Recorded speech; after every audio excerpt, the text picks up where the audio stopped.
Apocalipse capítulo 13. Abra sua Bíblia em Apocalipse 13. Estamos olhando. Eu gostaria muito de, nas oportunidades que Deus concede, de expor esse livro. Seria muito legal se eu tivesse bastante tempo para poder historiar e fazer todos os links com os textos que seriam necessários. Peço desculpa para os irmãos, porque às vezes eu corro. E às vezes eu faço muitas correlações e eu acho que, talvez nem todos pegaram. Desculpa, é que não dá tempo de fazer tudo isso. Precisava nivelar todo mundo num ponto para poder seguir. Então, se você não pegou, quem sabe numa outra oportunidade você nos acompanhe melhor, tá bom? Vamos ver aí o texto, eu vou ler. Tiago vai passando para nós aí. Apocalipse capítulo 13, apenas para o nosso benefício, estamos falando do anticristo, da pessoa do anticristo. E foi dito assim a respeito dele, a partir do versículo 5. Foi-lhe dada uma boca que proferia arrogâncias e blasfêmias. E foi-lhe dada a autoridade para agir durante 42 meses. E abriu a sua boca em blasfêmias contra Deus e para lhe difamar o nome e difamar o tabernáculo, a saber, os que habitam no céu. E foi-lhe dado também que pelejasse contra os santos e que os vencesse. Deu-se-lhe ainda a autoridade sobre cada tribo, povo, língua e nação. E adorá-la-ão todos os que habitam a terra, aqueles cujos nomes não foram escritos no livro da vida do Cordeiro, que foi morto desde a fundação do mundo. Se alguém tem ouvidos para ouvir, ouça. Se alguém leva para o cativeiro vai. Se alguém matar a espada, é necessário que seja morto a espada. Aqui está a perseverança e a fidelidade dos santos. Até aí o texto dessa noite, vamos caminhar com a graça de Deus, tentando observar tudo que está aí.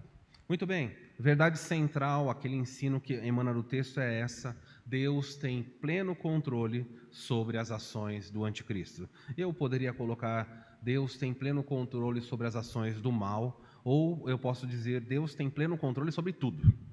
Funciona dessa maneira. Você está vendo, ele está descrevendo o surgimento de um personagem que vai se levantar ainda na história futura, e quando esse personagem se levantar, ele vai fazer coisas terríveis nesse mundo. E as coisas que ele faz são coisas assustadoras. Ninguém ousou fazer como ele na história. Mas você descobre que essas ações em que ele está fazendo, as piores ações, elas não estão fora do controle, da soberania de Deus. Eu e você podemos ficar perguntando: Senhor, mas por que permites isso? E nós não sabemos. Ele tem um plano. Mas o fato é que nada acontece sem o seu domínio, sem o seu controle. Jesus disse que fios de cabelo são contados. Ele disse que uma folha, um passarinho, um pardal não cai sem que Deus ordene que ele caia. Irmãos, é muito domínio, muito controle. Nós não estamos falando de acaso, nós estamos falando de um Deus que perdeu o controle e ele domina sobre tudo. E por que ele deixa os maus prosperarem? É a grande pergunta desse mundo, e todos os teólogos sempre perguntaram isso. Se Deus é bom e tem todo o poder, por que o mal existe? E os teólogos debateram sobre isso, e os teólogos brigaram a respeito disso, e alguns começaram a chegar a conclusões erradas. Olha só, Deus tem todo o poder, e Ele é bom. São duas coisas que estão juntas. Ele tem poder para tudo, e Ele é bom. Por que Ele não acaba com o mal? E algumas pessoas começaram a dizer o seguinte: bom, se Ele tem poder e não acaba com o mal, é porque Ele não é bom. Ou se Ele é bom e não acaba com o mal, é porque Ele não tem todo poder. E os dois chegaram a conclusões erradas. Porque Ele é bom e tem poder, e não acaba com o mal, porque Ele tem um plano. Um dia Ele vai acabar. A pergunta é: por que Ele não faz agora? Por que crianças estão sofrendo? Por que pessoas adoecem? Por que bons sofrem? Por que as calamidades chegam? E a resposta sempre vai ser a mesma: eu não sei. Mas nada que acontece nesse mundo, nada que acontece nesse mundo, está fora da soberania de Deus. E eu faço essa ênfase que mexe com as pessoas. Eu não estou falando que Deus permite. Porque parece que às vezes as pessoas falam assim, olha, Deus permitiu, assim, Ele não queria, mas Ele permitiu. É mais do que isso. É bem mais do que isso. Nós estamos falando de um Deus que está atuando. Deus não permitiu Faraó dizer não para Moisés. O texto fala que endureceu o coração de Faraó. Deus endureceu o coração dele. Ele libertaria na primeira, mas Deus falou, Moisés vai lá, eu vou endurecer. Antes de Moisés vir, Deus já prometeu para Moisés, Moisés, você vai lá, eu vou endurecer o coração do Faraó para que ele não deixe, porque eu quero que as minhas maravilhas se manifestem. Ele falou, eu vou endurecer o coração desse homem. Por isso, em Romanos 9, Paulo diz, e quem é que pode resistir ao que Deus quer? Ele endurece e pune. Então, se você hoje tem um coração amolecido pela graça de Deus, se Deus já tocou, amoleceu o seu coração, irmãos, louve ao Senhor, porque se Ele quisesse endurecer o seu coração para te punir, Ele faria. Nosso Deus tem controle sobre tudo, até sobre os maus. Dito isso, eu queria falar sobre o controle de Deus sobre as ações. Hoje vamos ver como é que Deus controla tudo isso. E esse personagem que surge na história chamado Anticristo. Nós já estamos, não vou repetir de novo, na metade da tribulação. Vimos aí que a igreja foi tirada, olha lá, a igreja foi tirada e encontrou com Cristo no céu, nos ares. Isso é chamado arrebatamento da igreja. Quando a igreja é tirada, nós tínhamos 3 grupos na terra, igreja, judeus e gentios. A igreja tirada, a nação de Israel entrou aqui no período da tribulação. E as outras nações gentílicas também entraram. Preste atenção, nenhum crente, nenhum salvo ficou para trás. Nenhum. Ah, mas aquele salvo meia boca, foi também, foi embora, foi levado. Conforta seu coração ou não? Amém, Senhor. Ah, mas eu estou meio desanimado. Vai também. Sabe por que você vai? Porque não é no seu mérito, Ele comprou você na cruz. Se Ele comprou, Ele vai levar. Tem crente com a vida bem tortinha, bem empenada, Ele vai levar. Ele vai dar jeito. Ah, então posso relaxar? Bom, você que sabe. Até Ele te levar, o texto fala que é terrível cair nas mãos dele, Ele pode te punir aqui. Mas todo mundo vai, hein? Não vai ficar ninguém para trás. Porque existem ensinos que diz que Deus vai levando aos poucos, conforme a santidade. Sei lá, Deus tem uma espécie de perua, Ele faz van, Ele vai e pega, vai baldeando. Isso é bobagem. Se Deus fosse levar pessoas... já vi muitos pastores falando de púlpito, vigia, senão você fica. Se Deus voltar hoje, olha, espero que seja tudo em ordem na sua vida, senão você fica. Se Ele voltasse hoje e dependesse de estar tudo em ordem na nossa vida, sabe o que ia acontecer? Não tinha jeito. Que bom que não é isso, né? Que bom que o critério não é o nosso mérito, mas é os méritos dele na cruz. Então descanse, você vai. Foi todo mundo, encontrou com Cristo? A história, então, há um intervalo entre a tirada da igreja e o surgimento do anticristo. Ele se levanta aqui como um político bondoso, poderoso, faz paz com a nação de Israel, permite os judeus construírem o seu templo. Aí, durante 3 anos e meio, existe o que é chamado de falsa paz na terra. Principalmente, vai ter várias calamidades, mas quando eu falo de uma falsa paz, é porque os judeus vão desfrutar de paz. Eles vão viver em segurança, porque o anticristo há de protegê-los. Mas na metade da tribulação, lembra quando o diabo foi lançado à terra? O tribunal de Cristo terminou e ele é colocado na terra. Ai da terra e do mar, então o anticristo se revela como ele é de fato. E, irmãos, no texto dessa noite, vai ser legal fazer o paralelo com o que nós falamos da Arábia Saudita, sobre o que está escrito na bandeira da Arábia Saudita. Porque os muçulmanos deveriam considerar o que a Bíblia diz que vai acontecer quando esse homem surgir. Vamos caminhar um pouquinho aí, vamos sempre ver agora daqui para frente, tá? Então, a perseguição era menor, aumentou e agora é um período chamado de grande tribulação. É a época em que as perseguições se asseveram. Quando o anticristo se revela, o próprio Jesus diz em Mateus 23, em Mateus 24, ele diz assim: os que estiverem no campo não voltem para casa. Se você estiver no telhado da casa, no eirado da casa, não desça para buscar algo, não dará tempo. Ai das que estiverem grávidas naquele dia. Orem a Deus para que não seja inverno. Clamem a Deus para que não seja sábado.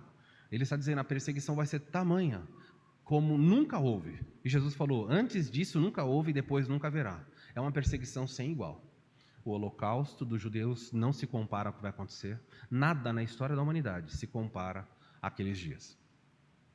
Vamos então aí caminhar. Nós vimos aí que as pessoas, eu mostrei O mundo se alegrará e seguirá o mal, vão adorar a besta, vão adorar o dragão e vão dizer: quem é semelhante à besta? Quem é que pode se comparar com ela? Por quê? Porque ela está conquistando o mundo inteiro.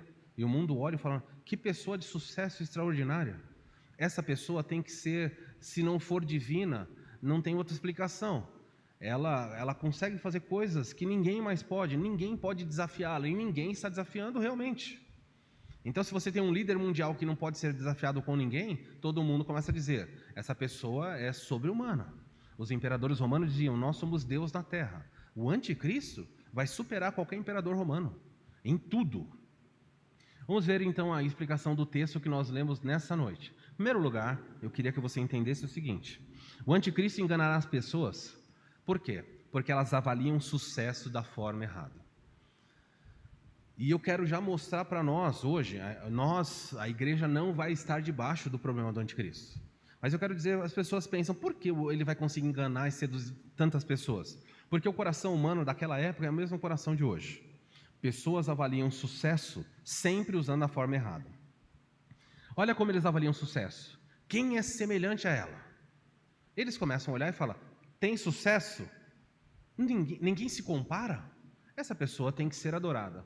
Quem é que pode lutar contra ela? Se ela é invencível, então certamente ela merece ser adorada. Então as pessoas se prostram e adoram. Deixa eu mostrar, para muitos, o sucesso é só aquilo que os olhos podem ver. É assim que funciona hoje. Se eu falar para você: descreva uma pessoa de sucesso, talvez você possa dizer um ou outro atributo diferente. Mas eu acredito que vou citar alguns que é unânime. E se for no seu trabalho, for entre incrédulos, top 10 aí. Olha só. Para muitos, sucesso é aquilo que os olhos podem ver. Nós somos seduzidos pelos olhos. Então, para as pessoas, sucesso o que é? Você vê a pessoa parando com um carro extraordinário, caríssimo. O que o mundo diz? Eis aí uma pessoa de sucesso. E carro já ficou para trás, né? Esses dias eu vi o Neymar tirando uma foto, ele deitou na grama e ele apontava com o dedo assim, atrás tinha um helicóptero, marcando NJR, Neymar Júnior, um helicóptero preto de não sei quantos milhares. Ele voou num avião de 576 milhões, vindo do clube que ele estava para cá, dele. Você diria que ele é uma pessoa de sucesso ou não? Pode falar sim ou não. Olha, desse ponto de vista, você quer comparar o seu sucesso com ele? Pega o seu extrato, pega lá, fala: Neymar, vamos ver quem tem mais. Gente, sucesso para o mundo é essa pessoa. Eu estou falando aqui para os mortais, tá bom? Estou colocando um carro, eu ia colocar um Fusca ali, mas aí não ia aparecer. Dependendo, Fusca é bem caro. O fato é, para as pessoas, sucesso é isso. Você vai receber muitos aplausos por aí. Outra coisa, se você tiver uma casa extraordinária, uma mansão, ou um iate, ou um lugar, um palácio, as pessoas vão dizer para você: eis aí uma pessoa de sucesso. E está certo, não é errado. Se você venceu na vida e tem um carro maravilhoso, parabéns, você é uma pessoa de sucesso. Se você conseguiu conquistar um patrimônio de maneira lícita, parabéns. Realmente você é uma pessoa de sucesso, você teve habilidade profissional, enfim, você gerenciou coisas e chegou lá, aonde as pessoas estão correndo, batalhando para ter. Muitos atravessam a vida toda e não conseguem construir um patrimônio. E isso necessariamente não significa que não tem sucesso. É aí a diferença entre o mundo e a igreja. Há pessoas que não têm carro e têm sucesso. Há pessoas que não têm casa e têm sucesso. Sabe por quê? De que adianta você ter uma casa e não ter uma família? Há pessoas que têm casa, mas não têm lar. Há pessoas que têm uma mansão, mas não falam com os filhos. Estão no 15º casamento. Nada sobrevive. Mas o mundo vai falar: parabéns, que sucesso. Cuidado com a maneira como você avalia. É por isso que o anticristo vai ser admirado no mundo, porque ele é alguém de sucesso. Militar, político, financeiro. Então, quando aquilo seduz os olhos das pessoas, nós classificamos como sucesso. Olha aí, pessoas de sucesso são pessoas que sempre estão em primeiro lugar.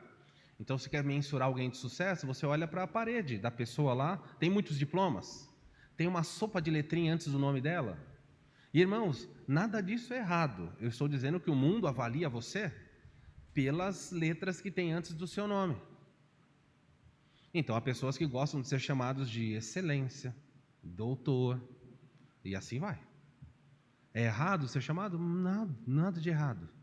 Mas é possível ser chamado de doutor e não ter sucesso.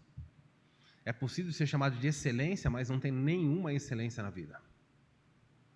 Cuidado. Você pode ser o melhor na sua empresa, o melhor vendedor, o melhor professor, o melhor advogado. Você ganhou todos os prêmios. Você é imbatível nos seus negócios. As pessoas admiram você. Você é o funcionário do mês. Mas aos olhos de Deus você é um derrotado. É possível alguém ser número 1 no mundo? Isso é tão possível que é tão comum. Eu até poderia citar muitas pessoas que aos olhos do mundo são número 1. Vendem os melhores, têm o maior número de seguidores, vendem o maior número de álbuns de música. Mas Deus olha e fala, são fracassos, completamente fracassados. Por fim, aí eu acredito que não há dúvida, as pessoas dizem, se você tem dinheiro bastante, então você é alguém de sucesso. E pode ser que isso está totalmente na contramão. Um traficante é alguém muito rico. Um traficante, ele tem carro, ele às vezes comanda um morro, ele é o número 1, pode ser o número 1 de uma região que ele manda, ele pode ter uma mansão em vários lugares, ele pode ter muito dinheiro, muito para esbanjar. Mas isso não é sucesso. Mas as pessoas admiram o que elas veem. Então, se você chegar num lugar com um bom carro, uma roupa muito bem vestida, se você puder esbanjar recurso, as pessoas olham para você imediatamente, mesmo sem saber quem é a sua vida, as portas se abrem, os tapetes vermelhos são estendidos na sua frente.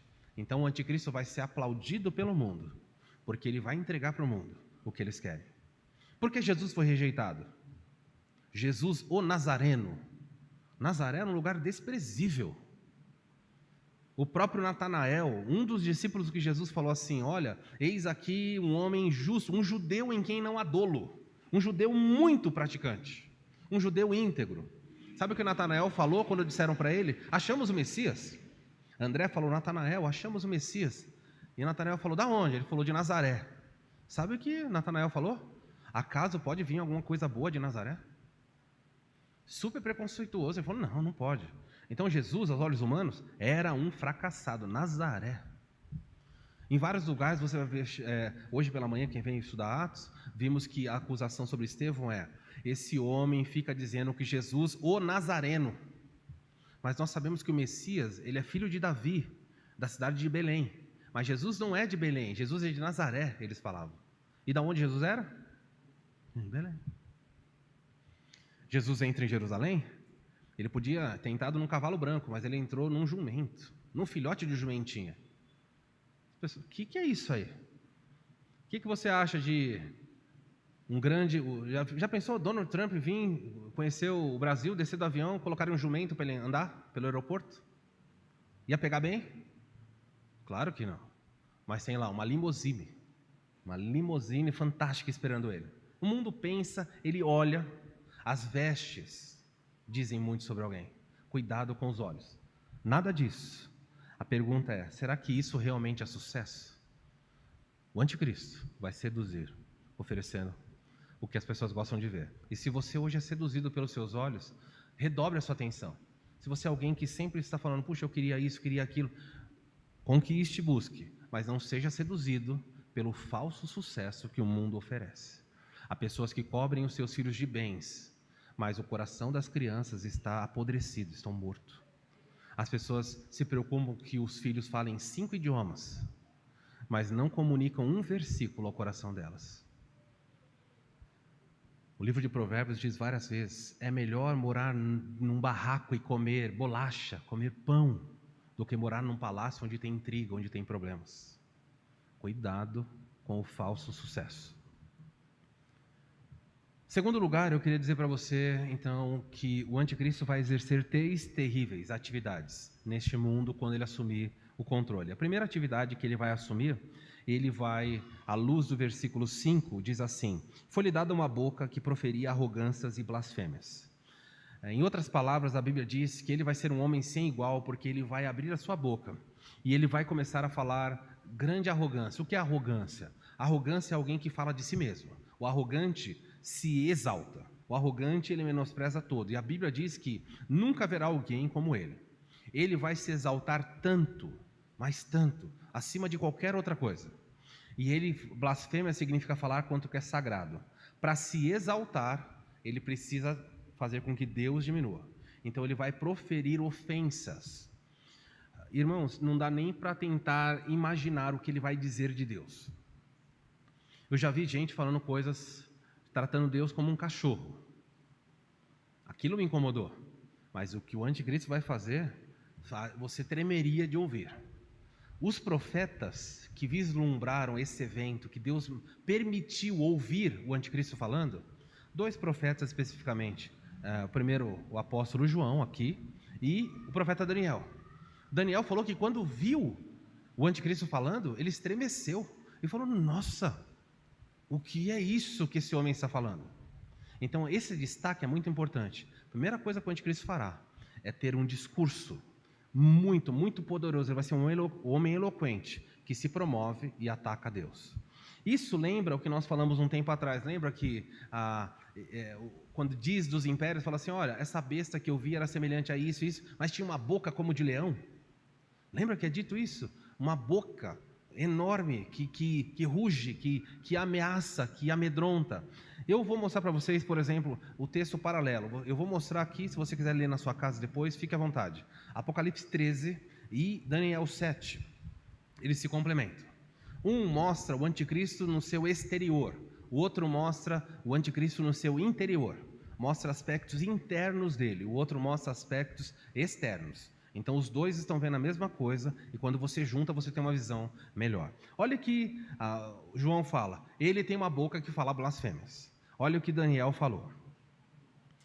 Daniel, estou lendo o capítulo 7, versículo 8, diz assim: estando eu, Daniel, a observar os 10 chifres, eis que entre eles subiu outro chifre pequeno. Esse chifre pequeno é o anticristo. Os 10 chifres eram 10 reis, já falei sobre isso, não dá tempo de voltar. 10 reis na região da Europa. E fala assim: eu estava olhando para esses chifres, de repente um chifre pequeno começou a empurrar os outros e arrancou 3 pela raiz. Ou seja, veio de baixo, empurrou e tirou 3 do seu lugar. E Daniel fala: eu estava olhando esse chifre pequeno, diante do qual os 3 primeiros chifres foram arrancados pela raiz, para dar lugar a ele. E o texto diz assim: e eis que nesse chifre havia olhos como os de um homem.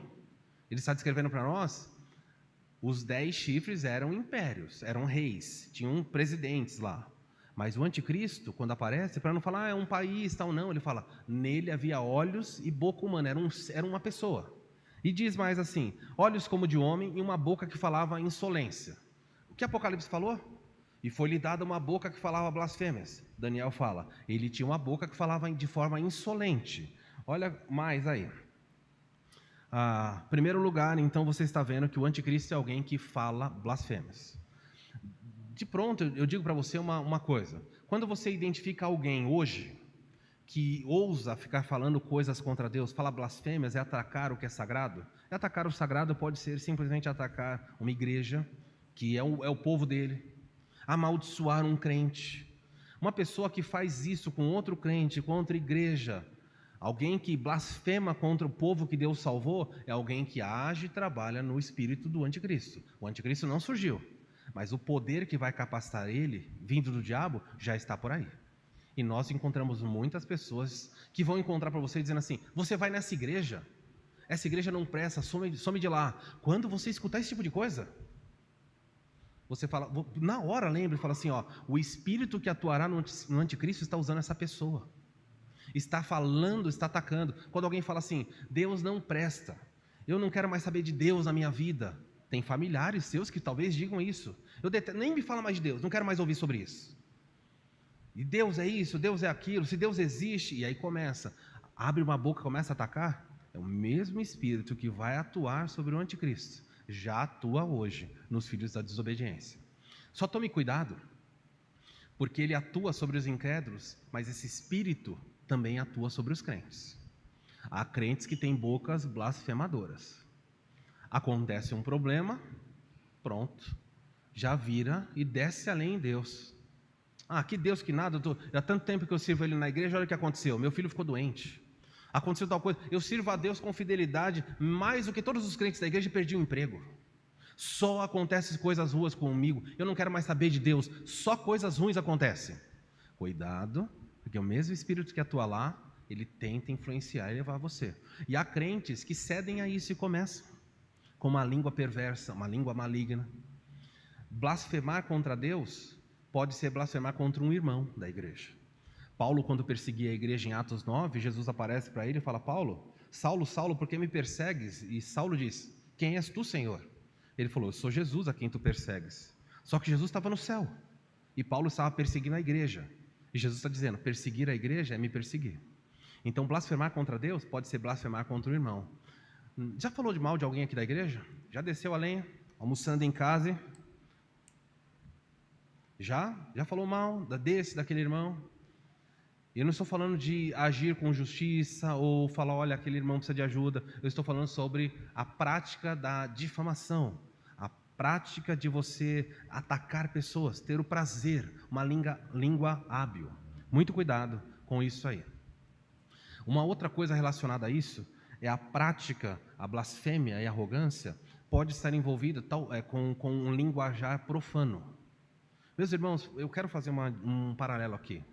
Há muitos crentes com boca suja. Está aumentando cada vez mais.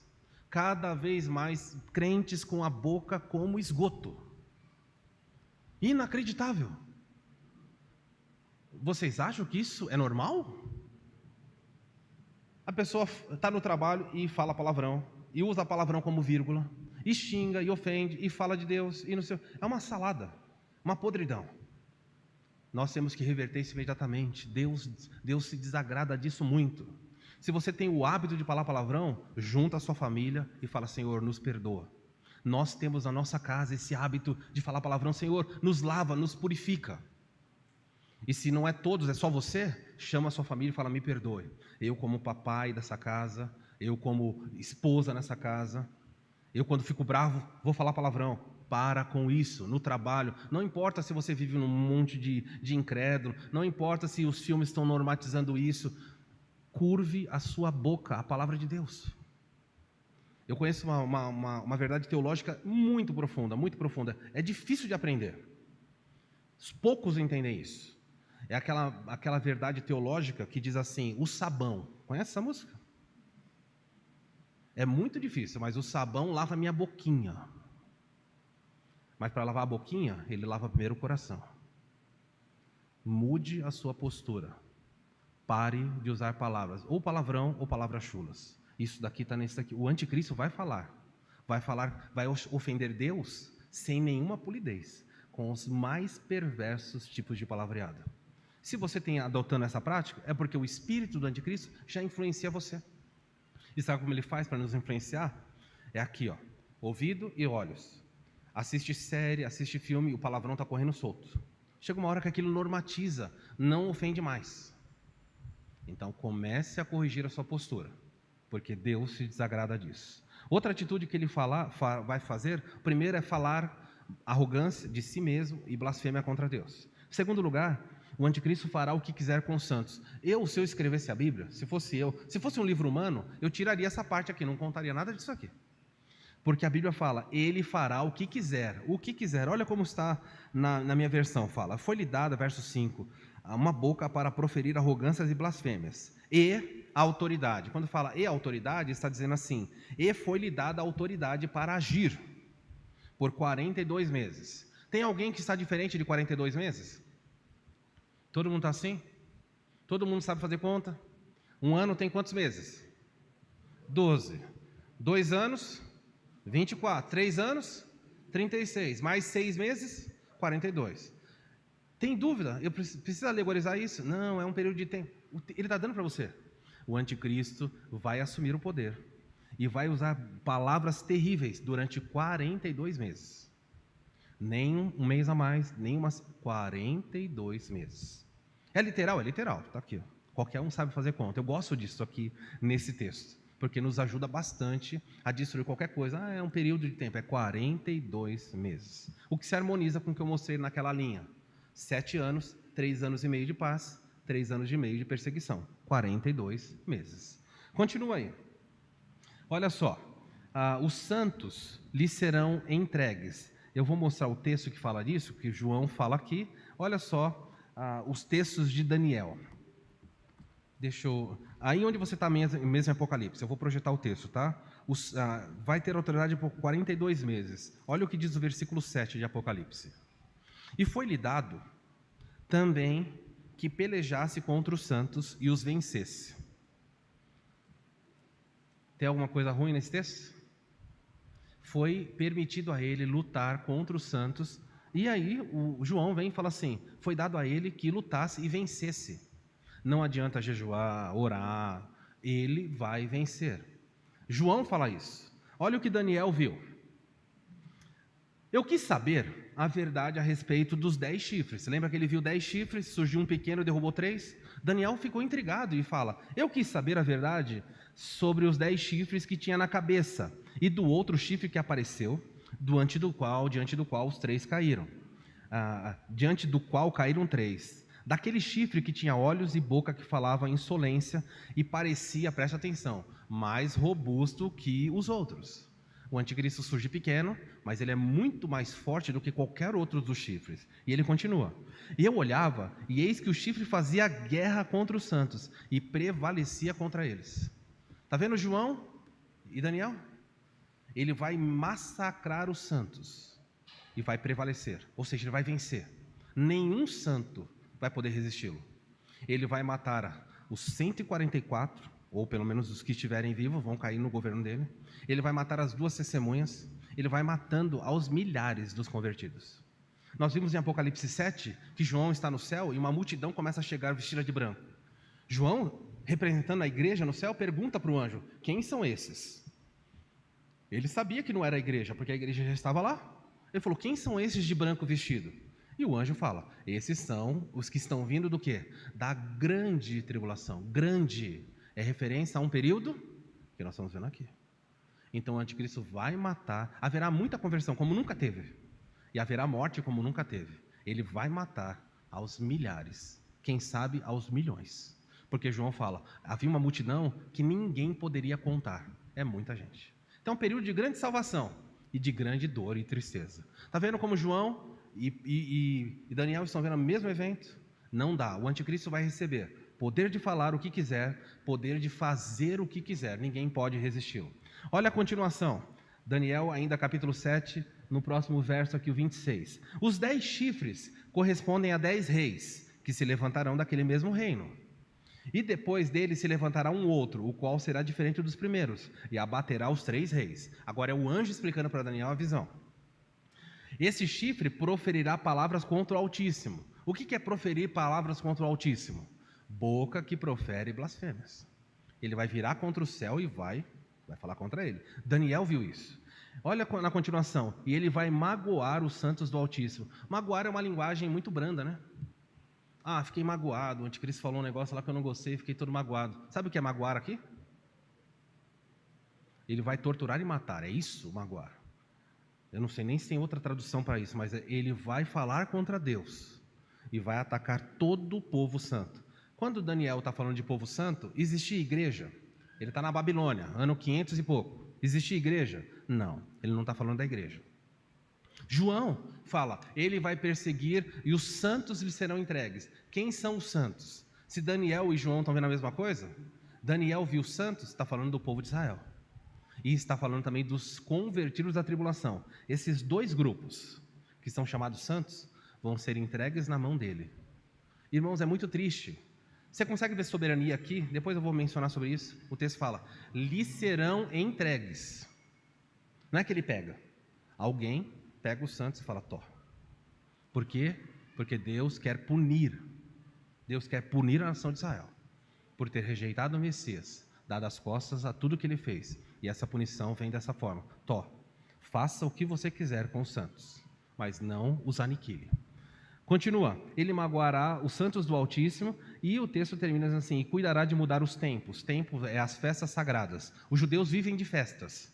O anticristo fez o templo e falou: podem celebrar. Eu quero celebrar o Hanukkah, eu quero celebrar. Todas as festas de vocês podem celebrar durante os 3 primeiros anos e meio. A partir dali, ele fala: ele cuidará de acabar com as festas e vai mudar a lei. Quem é o povo que tem a lei? É a igreja?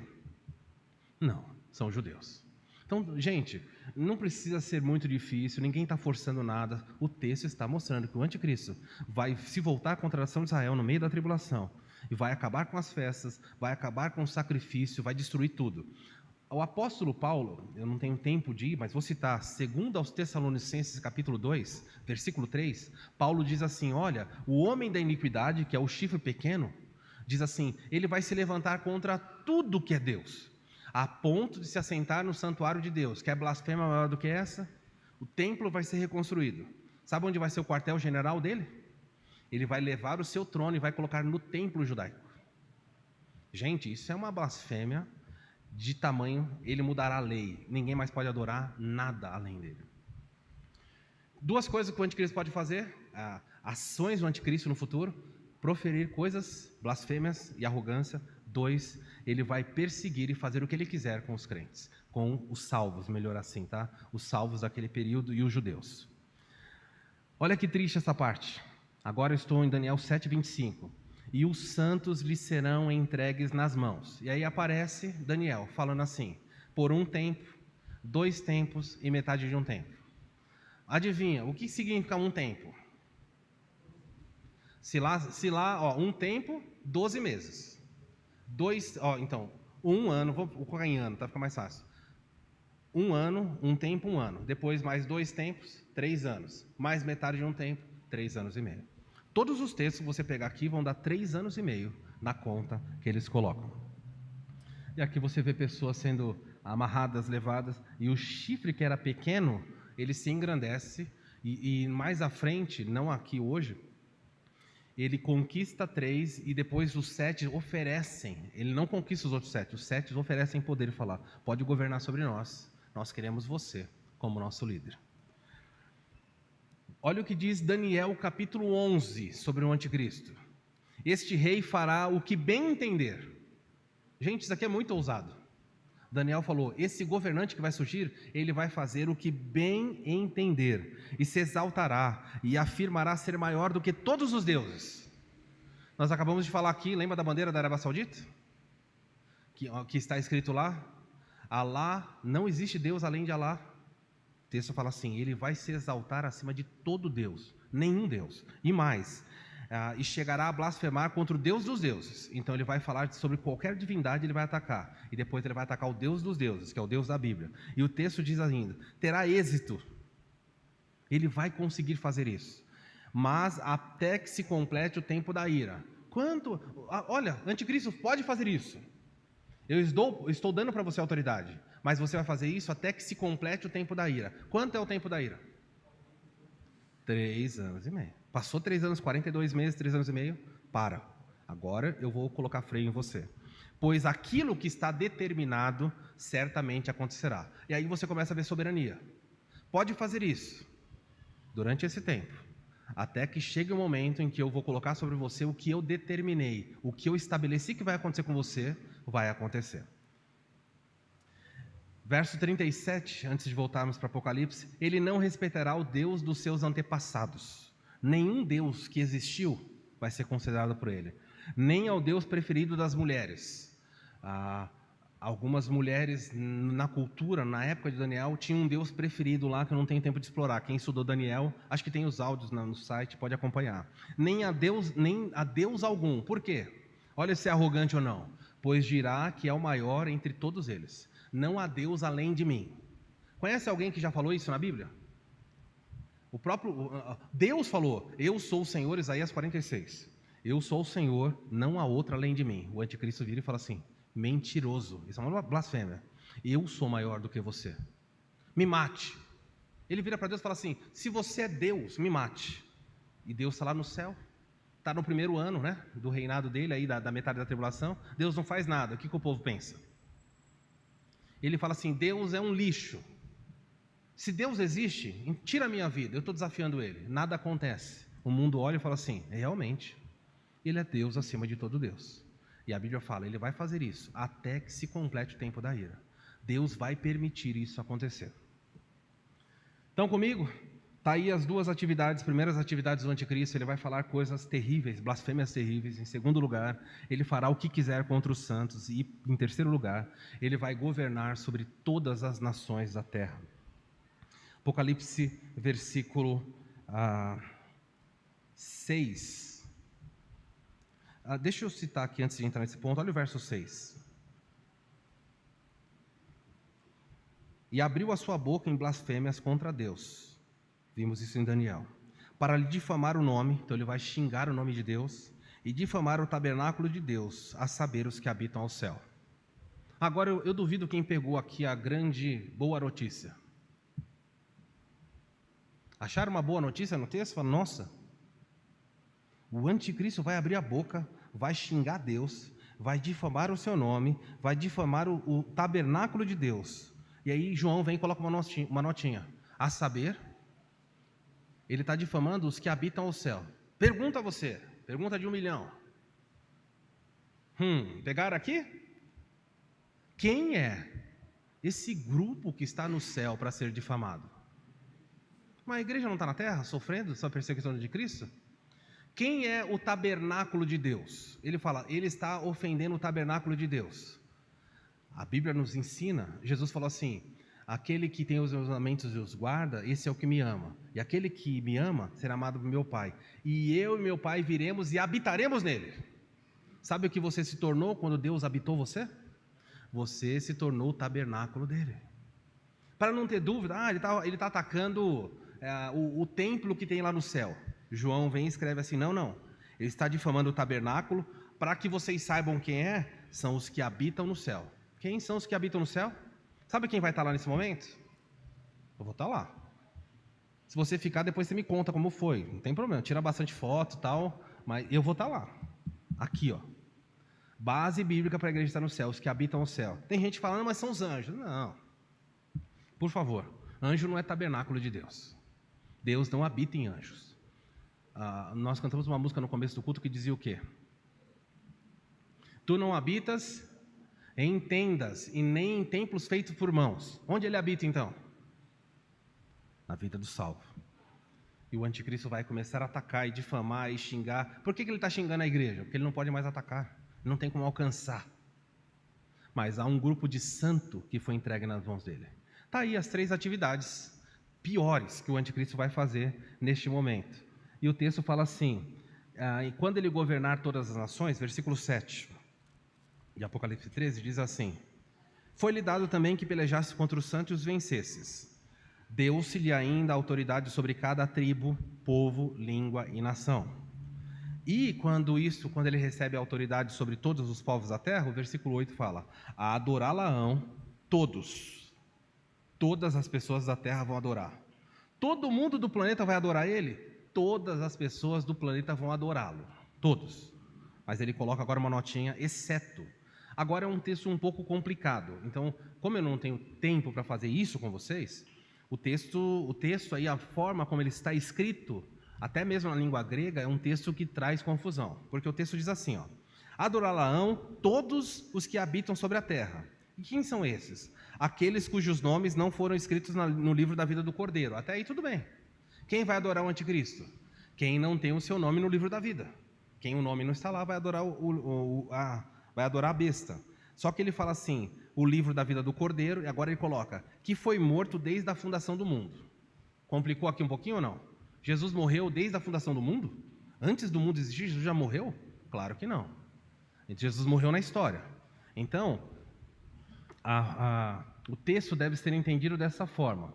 Todos os que vivem na terra adorarão, menos aqueles que, desde antes da criação do mundo, tem o seu nome inscrito no livro da vida, o qual pertence ao Cordeiro que foi morto. Você vai encontrar versões que traduziram dessa forma, porque o outro jeito estava complicado. E não é nem teologia. Nós sabemos que Jesus não morreu antes da fundação do mundo. Ele nem tinha nascido antes da fundação do mundo. Então, quem vai adorar o anticristo? Quem não tem o nome no livro da vida, vai se curvar a ele. Para terminarmos, olha só, até mesmo o avanço do mal está sobre a soberania de Deus, o controle dele. Preste atenção, sabendo disso, o anticristo vai fazer isso, difamar, matar os crentes e dominar sobre a terra. eu queria, se você tiver caneta, grifa essas palavrinhas, são palavras que trazem conforto, senão a gente só chora. O versículo 5 fala, vou projetar ali para vocês, ó, foi-lhe dada. Se o texto fala foi-lhe dada, a pergunta é, quem deu? Quem deu a autoridade ao anticristo? Ó, cuidado, porque se você começar o texto, no começo do versículo 4 fala, adorarão o dragão, porque o dragão deu a sua autoridade à besta. Quem deu a autoridade à besta foi o dragão. Mas o texto aqui vem e fala assim, foi dado, foi-lhe dada, ou seja, o dragão e a besta receberam a autoridade para fazer algo. Quem é que está no controle? Aí o texto vem, foi dada a ele boca para difamar. Quem permitiu ele difamar? Quem deu uma boca para ele e falou, pode difamar, pode me atacar? Faz sentido para você? Deus autorizar e mandar alguém xingá-lo? Você fala, não, Deus, não faz sentido. Ele fala, não, fala aí, 42 meses, depois a gente se acerta. Agora, manda bala, fala o que você quiser. 2, foi-lhe dada a autoridade, alguém deu a autoridade para ele. Então tem alguém no controle falando, pode agir. Vai matar os crentes? Os santos? Pode matar. Eu estou dando a você. Os santos lhes serão entregues. É Deus pegando e entregando. O anticristo, o diabo, o mal não tem autoridade, exceto que Deus atue permitindo, ordenando.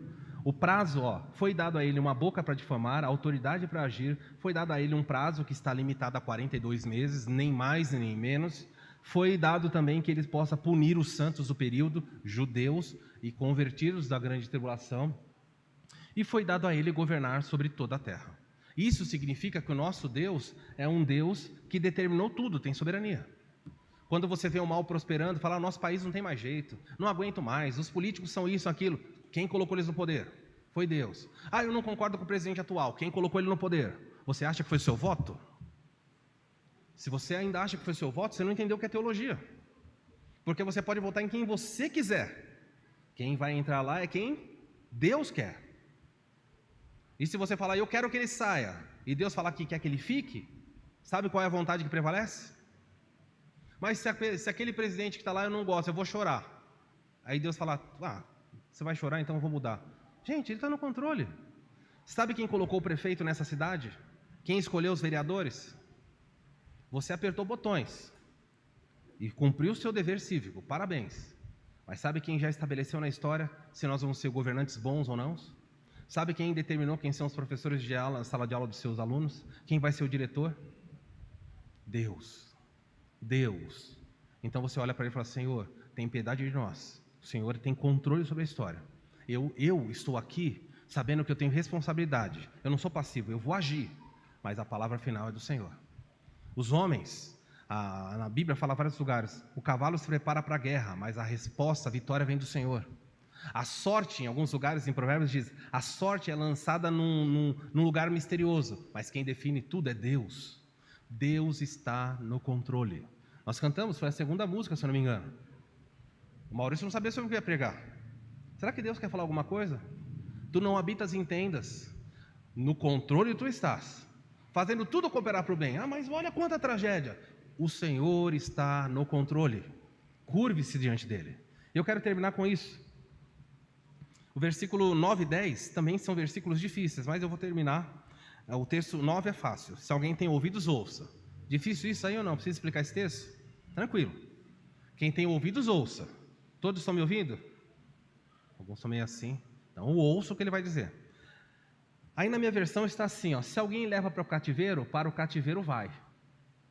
Se alguém matar a espada, é necessário que seja morta a espada. Aqui está a perseverança dos santos. Se você ler o texto dessa forma, parece um texto de... você lembra quando Jesus falou assim, quem vive pela espada, morre pela espada? Tem gente que vai entender que é isso, Se você matar a espada, morre a espada. Se você prender, vai ser preso. Mas não é isso que o texto está dizendo. O texto está dizendo, é isso daqui, Eu não sei, quem tem NVT? A versão nova, a versão transformadora aqui. Então, a versão da NVT ajudou mais a compreensão. A versão da NVT diz, se alguém tem ouvidos, ouça. Quem tem de ser preso, será preso. Sabe para quem ele está falando isso? No final ele diz, perseverança dos... Os santos vão ser entregues na mão do anticristo. E o texto bíblico fala assim, Se alguém tiver de ser preso, sabe o que vai acontecer? Vai ser preso. Se alguém tiver que morrer à espada, sabe o que vai acontecer? Vai morrer à espada. Ah, mas eu não queria morrer à espada. Se Deus determinou que você vai ser preso, você não. O salvo daquele momento determinou que você ser preso, vai ser preso, não tem como escapar. Se Deus determinou que a pessoa daquele período vai morrer à espada, vai morrer à espada, não tem como escapar. Isso exige que o povo de Deus aguente o sofrimento com paciência e seja fiel. Por que ele tem que ser fiel? Porque o nosso Deus é soberano. Você tem que se curvar a Ele quando Ele manda coisas boas e quando Ele manda as coisas ruins. Queridos, eu quero terminar com a aplicação do texto para vocês. Olha só. Deus é soberano sobre tudo e cuida de cada um de nós. Até das coisas erradas e difíceis que acontecem. Logo, eu queria que você entendesse o seguinte: entregue a Ele os seus temores familiares. Há pessoas sentadas aqui que lutam com temores familiares. O que vai acontecer com meu filho? Senhor, o que vai ser da minha filha? Seja eles pequenininhos em casa, ou sejam adultos que já estão morando longe de casa. Já se preocupou com seus filhos? Há muitos pais aqui que têm filhos que são incrédulos. Há incrédulos, filhos incrédulos que frequentam a igreja, há filhos incrédulos que estão no mundo. E você fala: Senhor, o que eu vou fazer? Aí um texto como esse fala assim: mantenha a sua fidelidade, porque eu estou no trono, sou eu. Então é você, eu.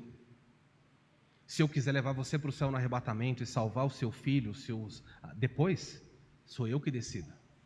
Você mantém a sua fidelidade. Então, os seus medos familiares: ai, Senhor, eu vou me casar, será que eu vou ficar casado? Será que meu casamento vai acabar? Senhor, será que eu vou casar? Senhor, eu sou casado, será que eu vou ter filhos? Será que os meus filhos vão ser saudáveis? Irmãos, nós podemos pegar inúmeros problemas familiares. E Deus continua dizendo: eu sou soberano, eu sou soberano, eu sei o que eu faço, confie em mim, mantenha a sua fidelidade, aguente firme. Há pessoas que têm temores acadêmicos e profissionais: será que eu passo na faculdade ou não? Será que eu permaneço nessa faculdade? Será que eu mudo? Será que um dia eu vou fazer faculdade? E nessa profissão, será que eu posso mudar de profissão? Será que eu vou conseguir sustento? Será que essa profissão é a certa? Temores, temores, temores. Nós somos pessoas que vivem debaixo de temor. Parece que nuvens sempre nos cobrem. E nessa noite Deus quer dizer para você: eu sou soberano. O futuro da sua família, do seu casamento, dos seus filhos, da sua profissão, sua vida acadêmica, todos os seus dias já foram escritos. Antes de qualquer um deles acontecer, todos estão escritos. Vá viver a vida com mais paz, porque tudo, não é qualquer coisa, tudo está estabelecido na minha mão. Se eu reservei para você coisas difíceis, você vai passar por elas. E eu espero que você passe sem blasfemar. Se eu reservei para você coisas maravilhosas, estou falando dessa história só, claro que no futuro é só maravilhoso, mas aqui, se eu reservei para você terminar os seus dias em doença, aceite, porque eu sou soberano. Pedro, você é novo, mas quando você for velho, alguém vai pegar você e vai levar você para um lugar que você não quer ir. Por quê? Porque eu sou soberano. Eu faço todas as coisas conforme o conselho da minha vontade. E o que você quer fazer? Ah, se for esse Deus eu não quero, eu quero ir embora. Sabe o que Jesus diria? Quer ir embora? Pode ir. Ele já fez isso em João 6. Mas se você fique dizendo: Senhor, Tu és soberano, o meu futuro está nas Suas mãos. É tudo escuro, eu não consigo ver nada. É um passinho de cada vez, me ajuda. Mas não me deixa duvidar de Ti. Há temores que são financeiros. Está preocupado com as suas contas? O que eu vou fazer? Como eu pago? Como eu vou sobreviver? Tem altos e baixos da vida. Às vezes você está numa folga financeira, às vezes você está num abismo financeiro. Deus quer que você administre bem os seus recursos. Isso aqui não é licenciosidade para você viver uma vida desregrada, não é isso. Mas é possível ter uma vida reta, correta, e chegar em problemas financeiros, surpresas. Essa semana eu estava conversando com o diácono Marcelo e nós vendemos o carro. Anunciamos o carro há bastante tempo para vender, nem estava esperando mais. Uma pessoa ligou e falou: olha, eu quero comprar o carro. E veio, comprou o carro, levou embora. E o carro está comigo já há 7 anos. Gostamos do carro, um carro que serve a nossa família. Eu vou viajar, minhas filhas costumam pôr muita mala. Estou pensando em comprar um caminhão, mas o carro atendia, até por enquanto atendia. O máximo que eu usava era uma necessaire, eu vou viajar desse tamanho assim. Irmãos, vendemos o carro com peso no coração. Sabe quando você anuncia, não está esperando mais, a pessoa aparece e quer levar o carro? E levou. E a pessoa saiu daqui, andou 50 quilômetros, e quando estava na região de Atibaia, ligou e falou, seu carro está com problema no câmbio. Eu falei, o quê? Seu carro está com problema no câmbio, estou levando para arrumar. E aí mandou vídeo para mim, eu mandei para mecânicos, conversei com o Rodrigo, para outras pessoas, alguns mecânicos me responderam e falou, fica 15 mil para arrumar o carro. Eu falei, meu Deus. Deus está no controle das coisas ou não está no controle das coisas? Eu sei que você quer saber o desfecho. Ninguém vai lembrar nada da mensagem, vai pensar no carro agora. Está tudo certo, tá bom? Fica tranquilo. Mas eu quero que você saiba que Deus está no controle. Eu orei a Deus e falei, Senhor, o que eu vou fazer? Estava tudo certo, e no final da história realmente estava tudo certo, foi só um desencontro, faltava um pouco mais de perícia na forma de dirigir, o tipo de câmbio que o carro tinha, tudo se resolveu. E depois fomos até almoçar, cadê a Eliana? Fomos almoçar na Eliana, lá na Eliana. E foi tranquilo, tudo certo. Mas eu quero dizer para você que surpresas acontecem. Acontecem sim. Está tudo certo. E um problema cai. E Deus continua no trono dizendo, eu sou soberano. Se a dívida aumentar, se o seu salário não cair, eu sou soberano. Por fim, muitas pessoas têm temores na saúde. Tem ou não tem? Eu estava aqui e apareceu um caroço. Estou com uma dor aqui. O médico pediu um exame que está me assustando. E não sei. Temores na saúde. Lembre-se, Deus está no trono. Se Ele estabeleceu que você vai passar por uma doença terrível, você vai passar por ela. Se Deus determinou que você vai morrer de saúde, se é que é possível, você vai morrer de saúde. Vai morrer de saúde. Morreu do que está muito saudável, morreu. Ok?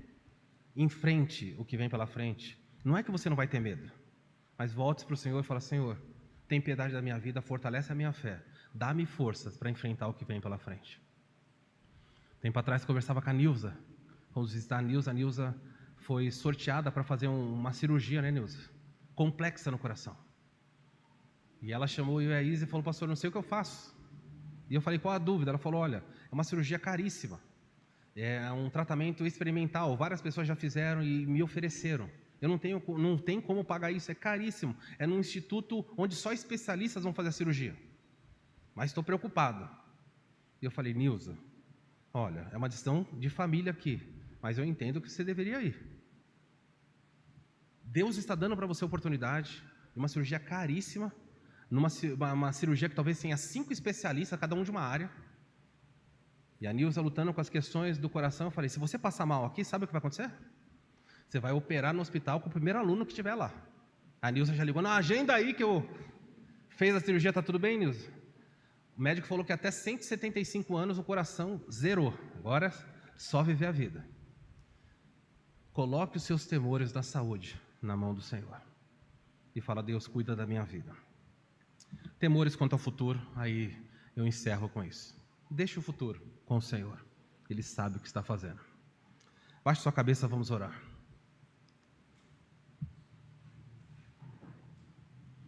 Ó Deus de graça, Tu és soberano sobre a terra, sobre os céus, sobre tudo. O Senhor é Deus absoluto. E Deus, nós somos mortais, pequenos, falhos. Nós temos tanto medo, Senhor. Tudo que aparece, tudo que é diferente nos assusta. E quando olhamos para um texto como esse, com tanta perseguição, morte, vendo esse personagem terrível prosperar, até isso o Senhor nos mostra que está no seu controle. O Senhor deu prazo, o Senhor dá limites. E sabe o que mais nos conforta? Que sendo Deus soberano sobre terra, céu, sobre o universo, sendo um Deus soberano, apesar de toda a glória, o Senhor olhou para nós, pó da terra. Apesar de toda essa glória, o Senhor se importa com uma unha encravada. O Senhor se importa com um problema financeiro, com uma conta não paga. Ah, Senhor, o Senhor é Deus tremendo. Olha para as nossas vidas, fortalece a nossa fé. Ensina-nos, no meio das lutas, a nunca blasfemar. Purifica o nosso coração, purifica os nossos lábios, que nós sejamos o povo da santidade, o povo da dependência, O Senhor é soberano. Nós somos seus servos, tudo vai dar certo, tudo vai ficar bem. Obrigado, Senhor, fortalece a nossa fé. Eu oro em nome de Jesus. Amém.